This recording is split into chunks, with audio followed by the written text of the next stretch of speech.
इनको समन करने का, इन पर केस करने का असली कारण क्या है? असली कारण ईडी के केस का पूरे देश भर में सिर्फ एक है।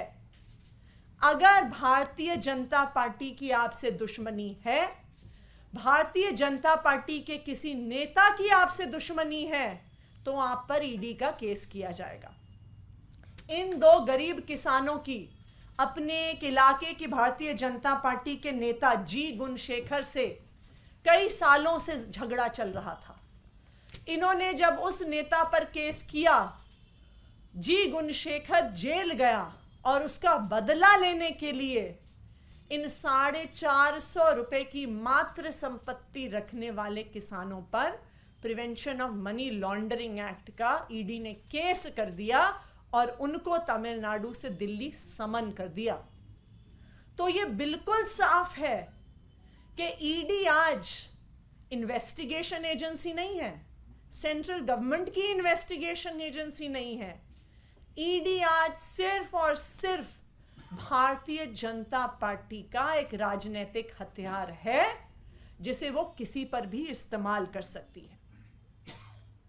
और यह भी साफ है कि ईडी का प्रयोग हो रहा है अपने दुश्मनों को हमला करने के लिए, पार्टियों को तोड़ने के लिए।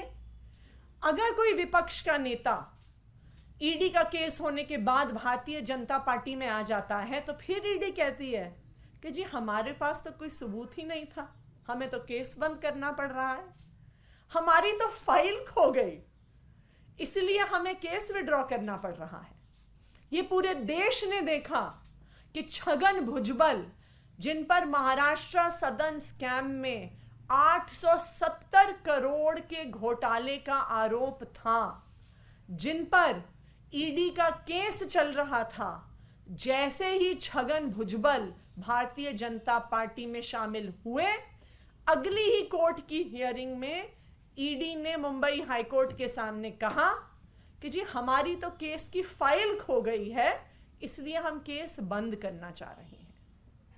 तो ईडी का मकसद सिर्फ और सिर्फ एक है, भारतीय जनता पार्टी का जो विरोध करेगा उस पर ईडी में केस होगा, उस पर prevention of money laundering act में केस होगा।